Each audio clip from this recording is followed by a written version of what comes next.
Welcome to the Business of School podcast, brought to you by Cole Connect. Get ready for a journey of topical insights, engaging conversations, and maybe a few aha moments from the business, finance, and technology side of schools. Cole School experts are your host, and with our guests from the world of education, we're about to embark on a learning adventure to support you in the business of your school.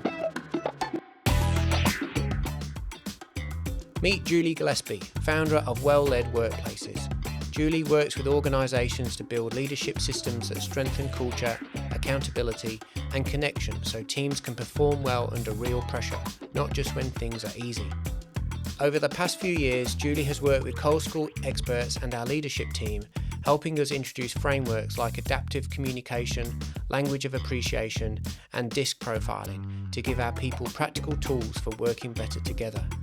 Julie's work focuses on turning good intentions about culture into clear behaviours that leaders and teams can actually act on every day. Karen is Cole's resident people person and culture champion. With a double diploma in business and management and a background spanning events, marketing and administration, she brings a supercharged skill set that keeps teams organised, engaged and smiling. She's passionate about creating workplaces where people genuinely feel they belong, because Karen firmly believes that happy humans do their best work. At Cole, she's here to help make sure there's plenty of both. When she's not shaping great culture, you'll likely find her cuddling animals, planning a party, or herding cats, sometimes literally, sometimes metaphorically.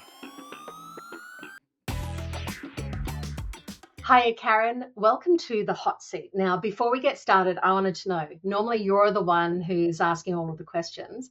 How does it feel for you to be in the hot seat for a change? Well, actually, Julie, a little bit nervous to be on this side, but I'm going to spin it around, and we haven't told you, but I've brought my own set of questions, so you're going to be on the hot seat as well. So it'll be a little bit of banter between us. I like the banter, but should I be kind of concerned about all of this? Or because you're used to it be opening people up, and I'm used to people making them, get over themselves and, stop pretending everything's fine. So how are we going to go with that? Look, I think we'll be fine, Julie. Anything that goes left of field, we'll put it down to a development opportunity, I think. Excellent. I look forward to notes. Awesome. I just want to get into origin and values. I think it's really important to get behind where someone's coming from. So it gives us that perspective that we're looking for. So, Karen, what first drew you into people and culture work? What makes this role something you not only feel called to do, but it becomes your must do? Julie, it really did sort of develop via osmosis. Sometimes we find ourselves in places that we didn't see ourselves going, but it just fits. So it was almost inevitable to find myself here. And I think I'm just truly interested. Well, I love people, but I'm really interested in what makes them tick, what motivates them, ways of keeping the team together and fluent. It's fascinating. People fascinate me. So yeah, it's every day's a learning curve, and it's great. So I love it. What was the job you did before you found yourself in people and culture? I've always been mostly like in events and marketing and administration, and I just think after years of doing it, it sort of evolved into this, yeah, wonderful space to be in, and supporting people, like, but genuinely, not ticking boxes, not because you find that it's not always process driven and systems driven. It's the things that happen between the process and the systems, and that's people. Which has me curious then, what's a leadership lesson that you've learned in people and culture? I guess something that may have surprised you, along the way? Stay curious always. And I think the biggest one is listen, and you can't over listen sometimes to really understand. And no matter how flat you squash a bread, there's always two sides. Um, and getting full picture and not knee-jerk reacting because you feel like you have to do something immediately. Sometimes to take that breath and that pause to understand, and then move forward. And I think with the listening, half the time, if you listen well, sometimes people sort out what the issue was by the time they're finished telling you anyway. they come to their own conclusions. It's nice to be able to guide, not tell. And gee, that's hard, isn't it? Pacing ourselves, like slowing ourselves down for that moment. Really hard, because sometimes you just want to jump in and resolve it, especially if there's a heat to the situation. Yeah, that's big lesson we've been learning over the past couple of weeks. It's really just sat there as the thing that we've been really having to listen to. Yes. Take the breath, take the pause. Slow it down, which you and I are both I people when we look at disc profiling, and that's like we're fast paced people, like, people, let's go fast. Yep. It's a tricky one to do, isn't it? Yep. And it's hard to sit on your hands and do that at the same time. Yes, indeed. So, Julie, what does a genuinely healthy workplace culture look like to you? It's the thing we've been wrangling with for specifically and focused on for the past 2 years. When we started well-led workplaces, we named what it is that we wanted to build. But it's work that I've been doing for 8 years now in teaching mental health first aid into organizations. And through a couple of thousand conversations now that I've had to have, with people, about what that could even be and what it looks like, and how does that function? And I think, and the lessons that I've been learning myself these past couple of weeks specifically is, a genuinely healthy workplace is one that's treated as an ecosystem that's not reliant on the personalities of a few people to get by, where systems are not only built to hold the care and accountability and willingness of all of the people inside of it, um, but they're lent on, they're used, and they're reliable, and they provide consistency. Yeah, and it's those things, because when you look at a lot of the work that government and different agencies have been doing over the years, they frame this as mentally healthy workplace, and I think it's a component of it, and it has us individualizing it instead of seeing the whole of it. And so, yeah, that genuinely healthy workplace culture is one that, is all of people, held steady, consistently, and not reliant on leaders carrying the load of all of that. And what do you think is one small daily habit that we could all kind of adopt to help build a healthy workplace? Ask one more question. And it comes down to that. And we see that in everything that we do in mental health conversations, when something hard and heavy's been said, being able to take a breath and go, hey, tell me more what that looks like for you. So, as leaders in those small daily habits of when big things are happening or loaded down to us to deliver, being able to say, hey, before I move, before I do anything, I've got one more question. Take a beat, ask a question, whether it's for clarity or whether it's for whatever it is that you're needing in that moment, because that's what you're then going to offer and show what good looks like to the people that are relying on you to be their buffer. And then everyone in the room, just ask one more question. Yeah, I love that. It's true. Yeah. Yeah. Yeah. And on Changes stuff, right? yeah, absolutely. And on the flip side, you've worked with many organisations and schools over the years. What are some of the warning signs that might happen early of a dysfunctional culture? People stop asking those one more questions. Genuinely, literally. I'm sure you've seen this too, Karen, in the work that you've done, but also in the previous roles that you've had. Think of event spaces. If you've not got people asking that one more question and they're just taking it at face value, that something's going wrong. Yeah, the You know curiosity that is, there's something that's yeah, yep, yep. right.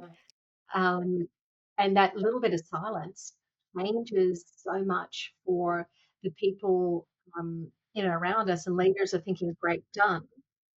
But that's where resentment starts to build. Yeah, yep. And that's hard to turn around then, isn't it? Yeah, yeah, yeah. So HR sometimes has a reputation, and my name is Karen from HR. I can't begin to tell you the trauma.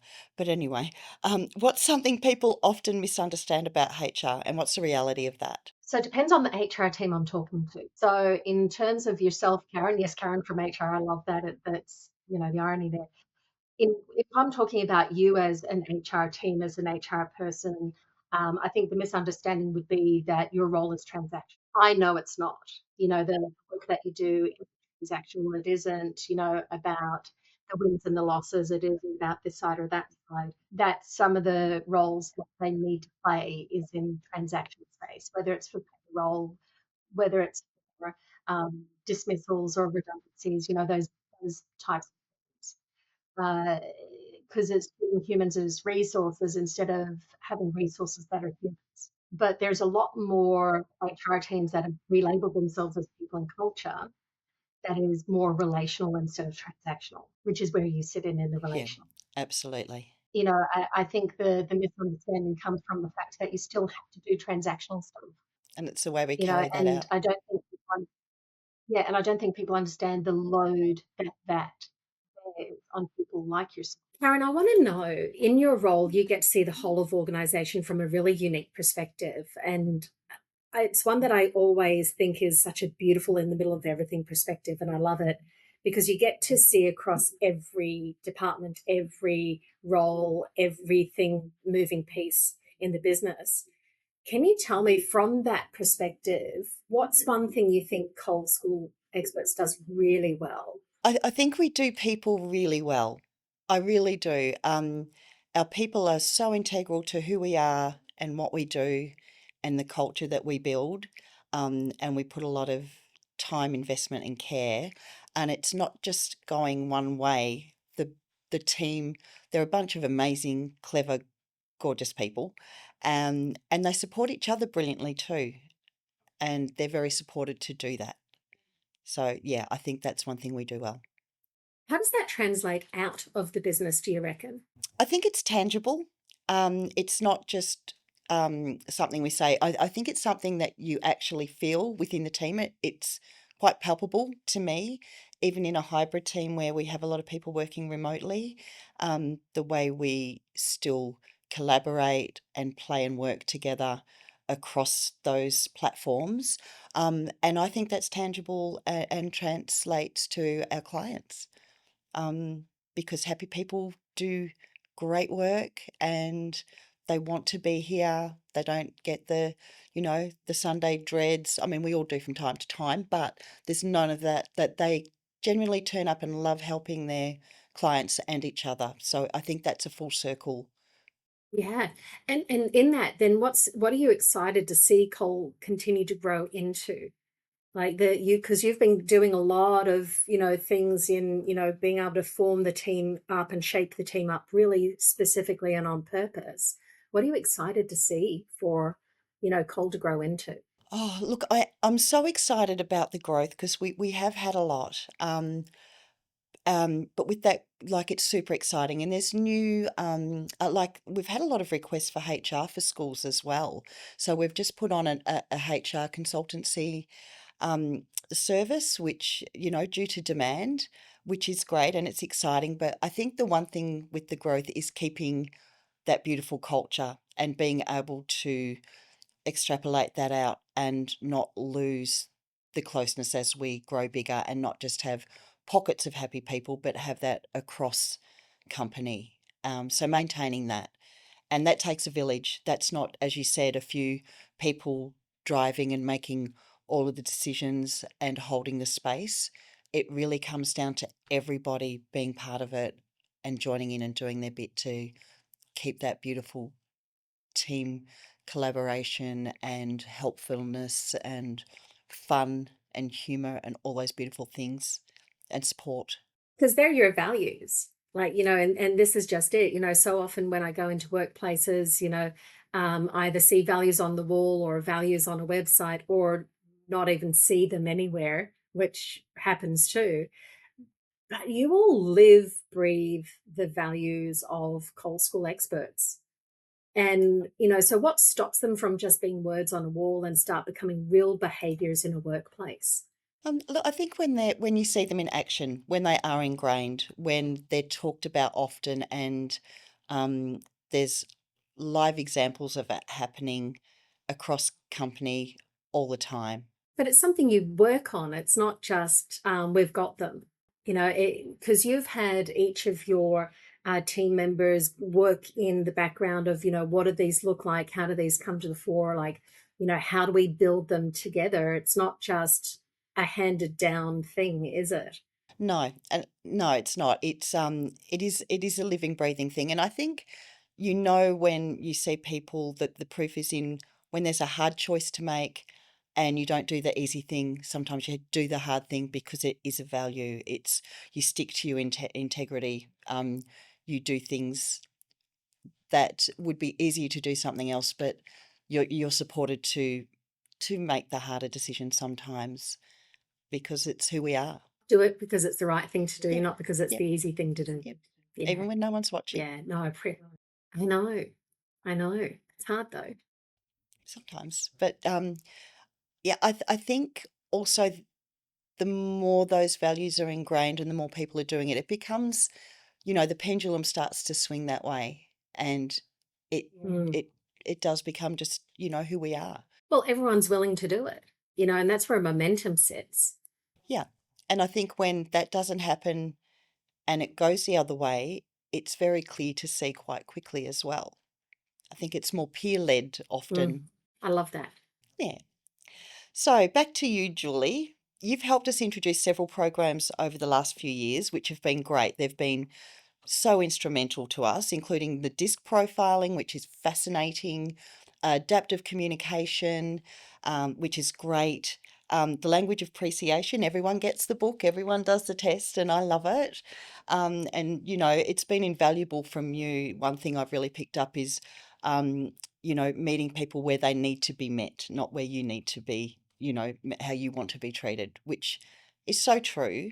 Can you explain a bit to me about why these tools are so helpful in helping teams work better together and your experience with them?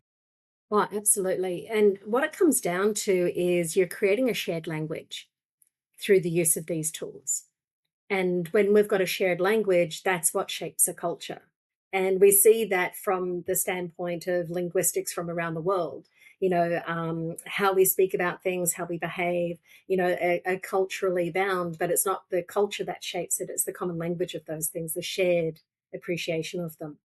And so when we use DISC, which is that idea of our preferences for how we communicate, and how we turn up into the teams together, adaptive communications is how we adapt and move and why we do that anyway. And then the language of appreciation is, being able to recognize and acknowledge the efforts of the people around us, but also how we ask to be acknowledged and recognized by those around us. It's just forming that common language. And it's so important because when the first sign of trouble is people stop asking questions, it's oftentimes because they don't have the language to ask for what they need. And so if we then work on, in an organization, the root cause of a lot of the problems, it's the language. I've watched a lot of leaders recently really struggle and rumble and get messy with, some really hard topics. And once we introduce a few language pieces of could we shape it like this together and mean the same thing, they're much easier at articulating the problem, much easier at articulating the solution, freer of the burden of responsibility, that weighted feeling that comes along with it. Because I can do that comes into play. And just pure language of these things lightens the load and creates that connection piece that we're all looking for. So it's just for that, and I know you guys have picked a lot of that up for that reasoning, to develop how people are treated within the system, the structure of, not just policies, but systems in the workplace to help navigate everyone with a bit more clarity. Yeah, well said, Julie. And do you think that, it's like building a muscle? It's entrenching that in and just, it's not just you have a quick think about it, you have a day's course on it, and then you go away. It's that consistency of. Yes. And I want to put something to that is just because we can name a muscle, it doesn't mean that we know how to use it. So, and in what sequence. So if you think about getting up out of your chair, Do we just use one set of muscles? No, if we actually activate our core and then activate our glutes and then activate our quads and then, shift in and move all of those things together and all of the little micro muscles around them come into play, we actually get up pain free. If we don't switch our, core on and we're just trying to use our quads to get up, it's like we're groaning and knees are cracking and, things are happening. I know I'm not naming these muscles appropriately, but that's okay. That's not my specialty. But you get the idea, right? Yeah. And, so it's, yes, naming it, having the language for it, but it's what sequence are we going in? What's our system for holding this safe and steady so it doesn't crack and groan and, start to wear out over time? So it's a perfect analogy for it, but let's deepen it. It's the system that I use to engage that muscle that keeps that muscle not only working well, but the structure of the body healthy and able to move in a way that I want to be able to move for longer. Makes perfect sense. I like that analogy.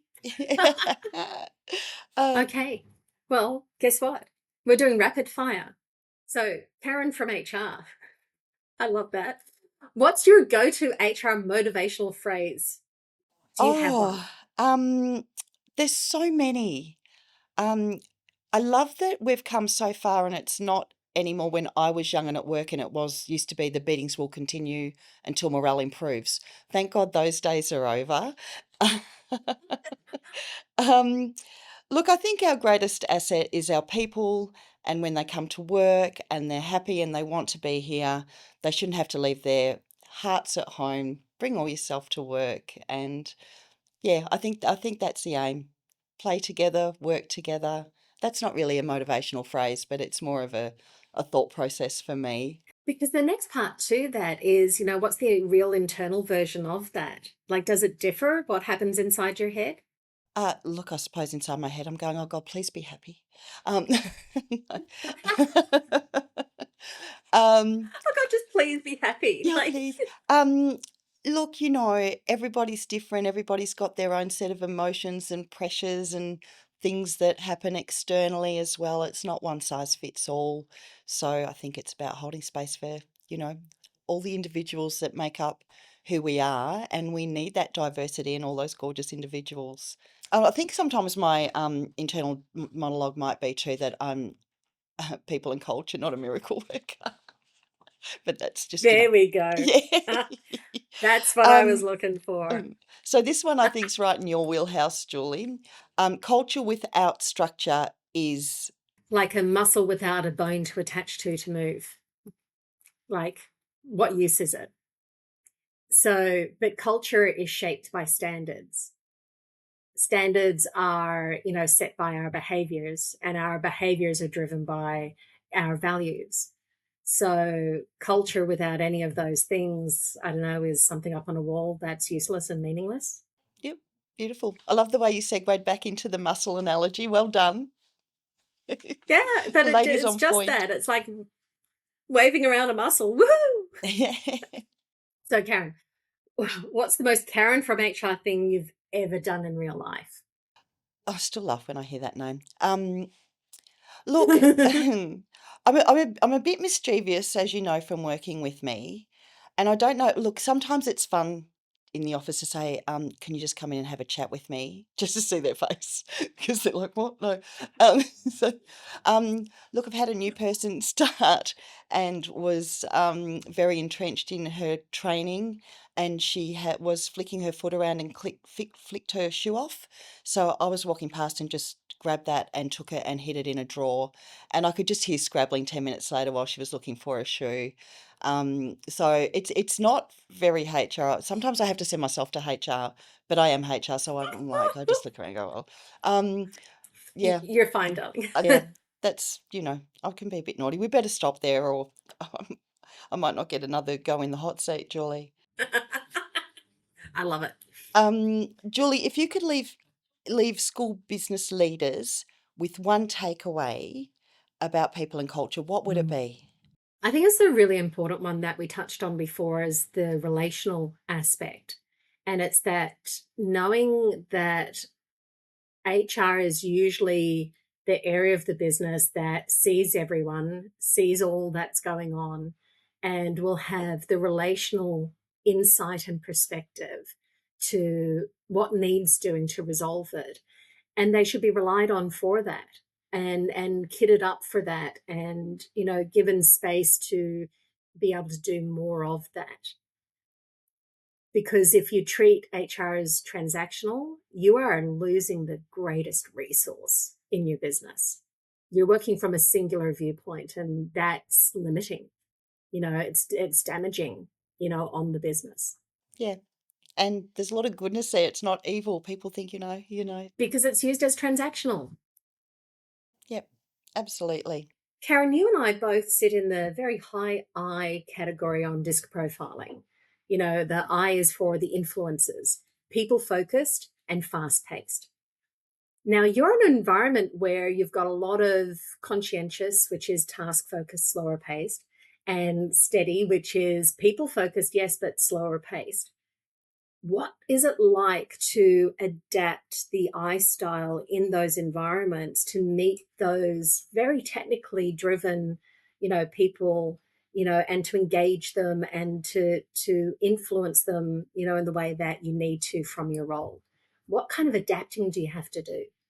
Yeah, look, again, with a lot of the listening, a lot of understanding, especially, with especially our payroll people, our finance people, you're right, there is a very high compliance and there's a lot of perfectionism that goes on in there. And I understand why. So it's supporting them to be able to take their time and not feel harried or rushed or um, like, have you got bandwidth now, or when will you have bandwidth? Because obviously they're very sometimes entrenched in what they're doing. Whereas I will have Mm. people come in all the time, and I'm usually okay with that. I'm, and next, and what are we doing now? So I think it's Yes. understanding and really appreciating their style, understanding why it is, and that it's what makes them so extraordinarily good at what they do.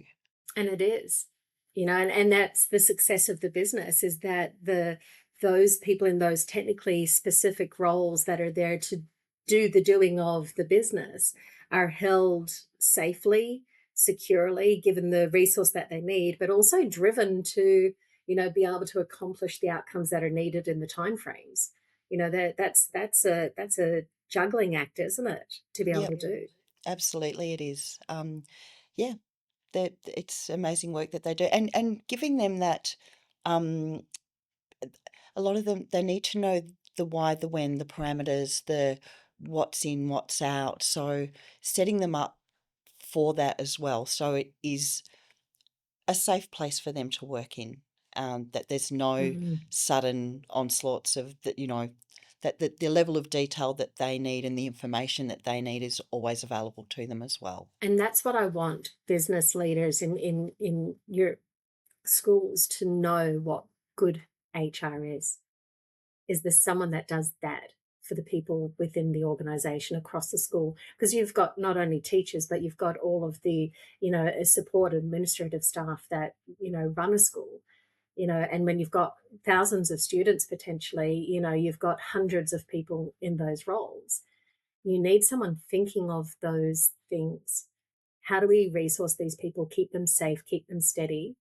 Because in schools, most of the time, eyes are on students, Yes, yes. but who's got eyes on the teachers and the admin staff? I think, and that's so true, Julia. I think one thing about our people is a lot of them have, well, they do, they have a genuine love for schools, for education. And sometimes the why is if we're supporting you in the business end, then the concentration goes to the education of the kids, which is what it's all about. Yeah, absolutely. That's where the focus is. Any more questions? I have 100 questions for you, but we probably don't have the time to do a whole lot more. I would like to say we've enjoyed immensely the work we've done with you, Julia. It has been transformational. We can see the results that happen. I look forward to digging deeper and learning more and driving it further, because I feel there's some parts that we've just sort of touched the surface and there's a long way to go. There's a lot of information out there and it's just, rolling it out and using it to the best of the ability once you've got it. But we look so much forward to doing some more work with you, and it's always Yeah. not only informative, but it's fun. Yeah. Well, and humor is one of the values that you have. Yes, it centers around our people. But when I see humor on a list of values, it's like, yes, yes, yes. Can we have some fun? It's going to get messy. It's going to get fun. And we're going to get a better outcome as a result of holding on to our humanity along the way. Absolutely, Julie. And you're very good at that. Thank you. Well, thank you for playing with us today. Love your work. Talk to you soon. Such a pleasure. Thanks, Julie. And that's a wrap for this episode of the Business of School podcast. We've enjoyed the conversation today and would love to have you join us for future episodes. Please hit the subscribe button and follow the links below to find more information and resources to support you and your school team. Until next time, keep being innovative, keep being awesome, and remember, there is always opportunity to improve on the journey. Thanks for connecting.